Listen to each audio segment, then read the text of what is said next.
Today we're going to paint the king himself.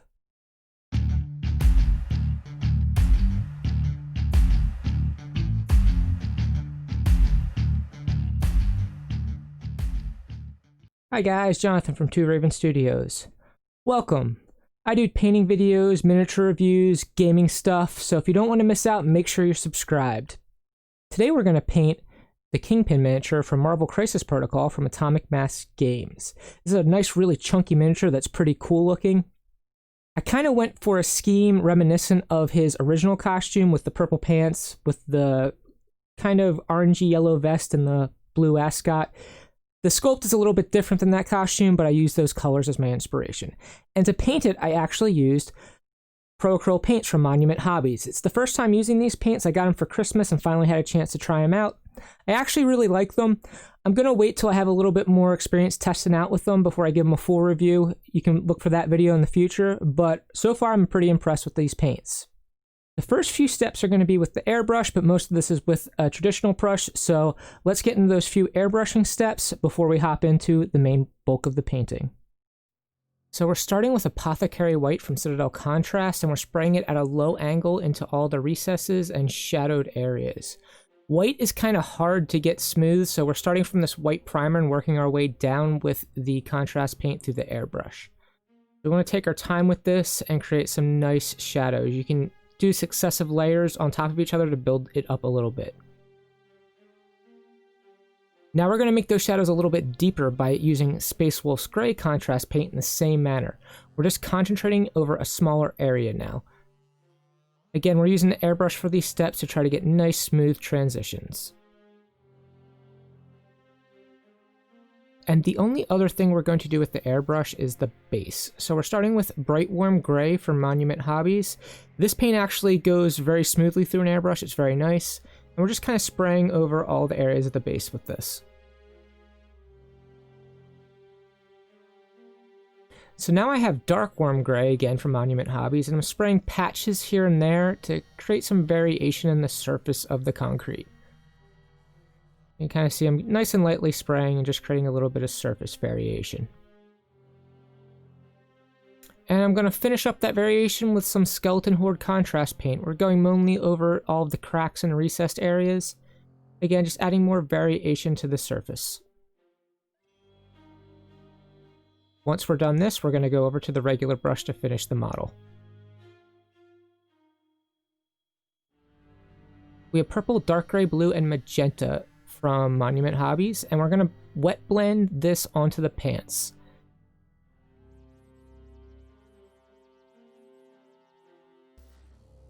So this didn't wind up working the way I wanted it to, but here's the basic concept. You put the one color, the other color next to it, clean your brush off, and with just some water on the brush, we're going to blend the two together. So I'm pulling the paint back and forth, creating a nice smooth transition between that dark gray blue color and the purple in the lighter areas. I'm going to repeat the same thing by adding a little bit of the magenta, which the Monument Hobbies magenta is more of a pink than a magenta, but we're using it, same concept. You can see I put a little bit of magenta here, and then we're going to blend it into the surrounding purple. You can just repeat this process, just move quickly along the model and blend these colors as they're still wet. Get some nice transitions. So I didn't like the way the dark blue gray looked, so I actually used transparent purple from Monument Hobbies, again with the purple paint, and I'm doing the same process pretty much, just covering up that dark blue color with the transparent purple to just kind of make it look a little bit more purple.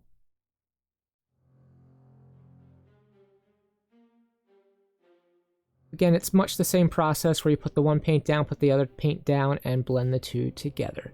I'm just helping smooth out these transitions a little bit.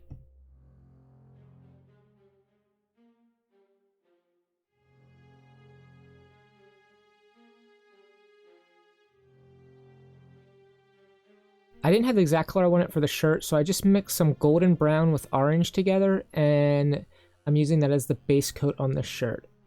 Again, this is representing that kind of yellowy vest that the original costume he had.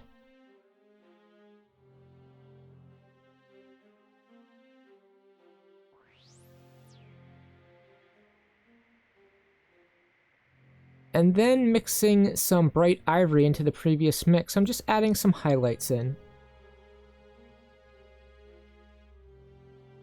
Just nice smooth highlights. This Monument Hobbies paint blends out really well, so I'm putting it on wet and just kind of feathering it out into the surrounding areas.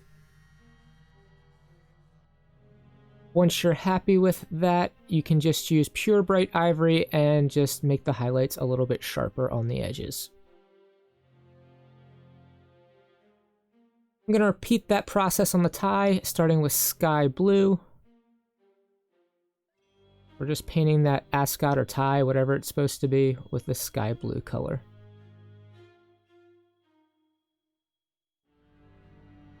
We're going to add some shadow into the recesses by mixing some transparent blue into our sky blue and blending it into those recesses around the edges.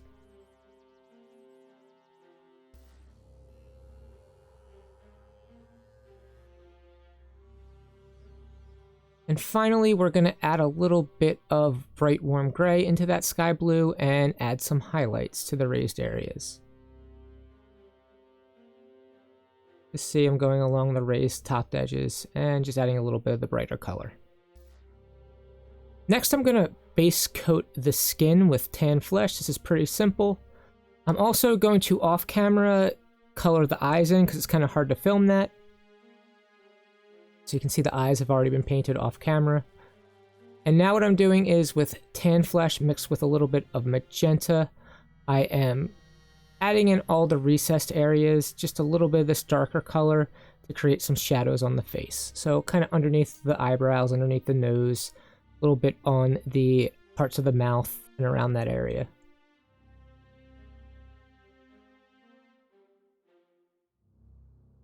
Now we're going to go some highlights by adding some bright ivory into that tan flesh and hit the raised areas. So the bridge of the nose, the eyebrows, tops of the heads and ears, and on the cheeks.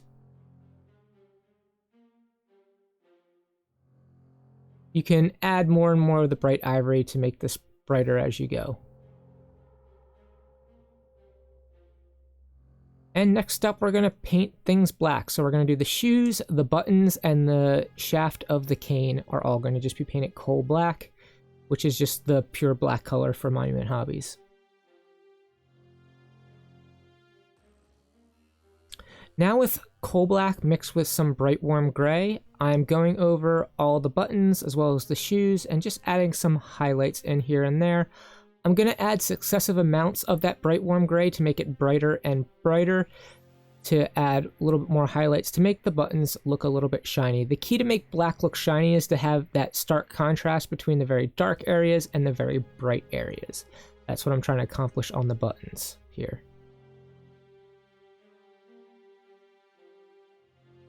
So as you can see, I keep going back and adding more of the gray. Now on the tie tack as well as the cufflinks, I'm doing coal black mixed with sky blue for the highlights, just to make them a little bit different than the buttons and the shoes.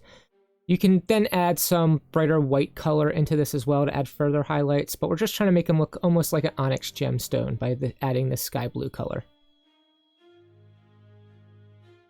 And again, just add a little bit of white in towards the end and give yourself some nice sharp highlights. Next, with a mix of golden brown and golden yellow, I'm going to base coat the rings as well as the top of the cane. We're trying to do a non-metallic metal gold here. So we're just base coating with this.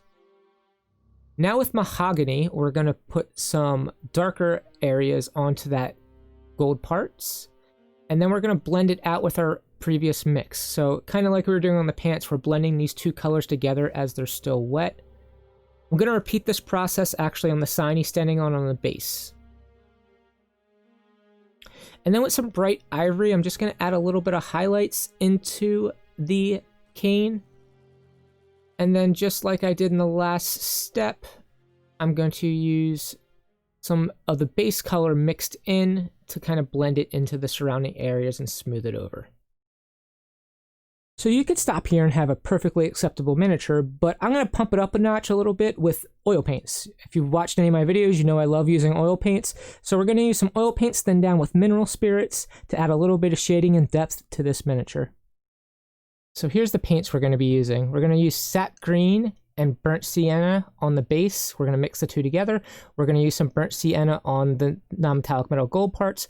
We're going to use Winsor blue on the pants, purple matter on the skin, and a mix of white and Payne's gray on the coat.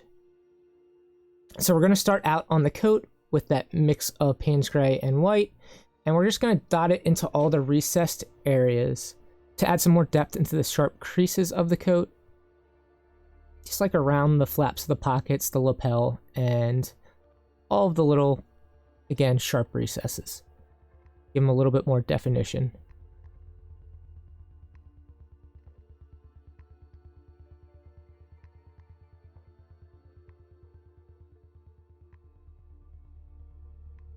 Next up, we're going to do something similar with Winsor blue. We're going to put that into the recesses of the pants.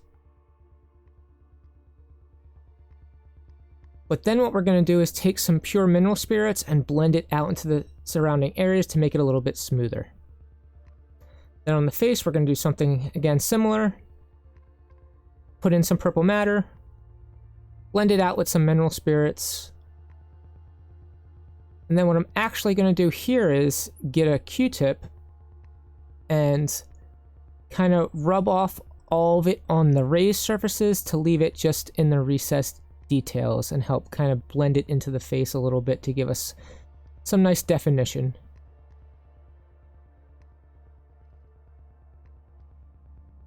And then on the base, we're going to use burnt sienna.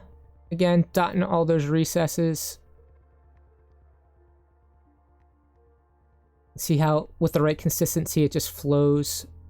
And then I'm also going to use sap green. Again, I'm just, certain areas are going to get the burnt sienna, certain areas are getting the sap green. Just kind of mix them together as you go. Give some variation to the surface. And then what I'm going to do is go in with the Q-tip again and kind of smooth it around and create some nice blends. Just adding some different textures and detail to the base to break up the flat surface. And now something a little bit different. I'm going to have white not thinned down that much, put it on with one brush, and then blend it out with another brush. You've seen me do this before, but it's just to give us some lighter areas that are smoothly blended into the other surfaces. People often ask me how long I let the oil paints dry before moving on, and the truth is, I really don't let them dry at all. Most of what we just did, the paint is all in the recesses, so the next couple steps to add a few final highlights are all going to be on the raised surfaces, so we're not putting the acrylic paint where the oil paint was. There'd be issues if we were doing that, and we'd have to either varnish it or let it dry, but since we're not, we can just keep moving straight on and add the acrylic paint for the highlights. So let's do that now. And I just want to bring some detail into things I thought made a little too dark by the oil paint. So first we're using a mix of tan flesh and bright ivory, and just re-highlighting the skin a little bit.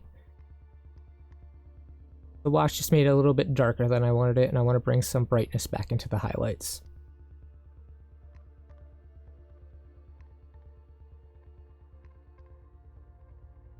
And I want to add a little bit more definition to the base, so we're using bright warm gray. I'm going to just kind of dot the edge highlights. If you've seen me do most of my stuff, you see me do these broken edge highlights. I do it on almost everything. I'm just adding it to the concrete of the base to break up the surface and give it a little bit more depth and detail. We don't want to do too much here because we don't want to detract from the miniature itself, but we just want to give it a nice base to stand on. You can just see, go along the edges of the cracks and give it some highlights.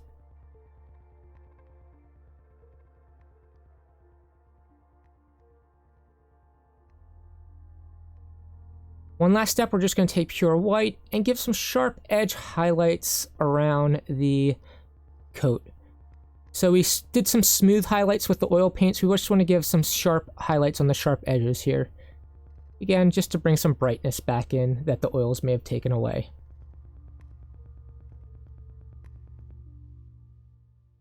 And once we're done this, the miniature is done.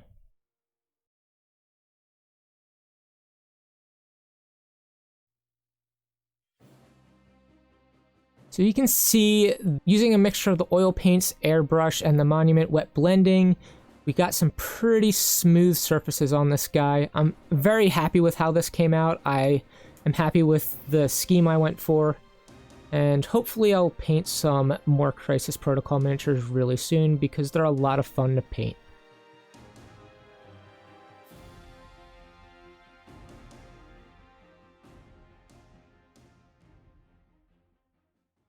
I hope you guys found that useful. If you did, I would appreciate a like.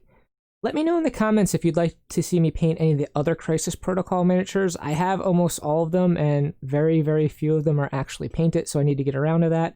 I'm also going to start in some DC stuff if you're into that, so I have Hal Jordan here from Night Models that I'm going to paint, and some of the other stuff from the Batman and DC Universe games. So look forward to those things in the future. Make sure you're subscribed so you don't miss out.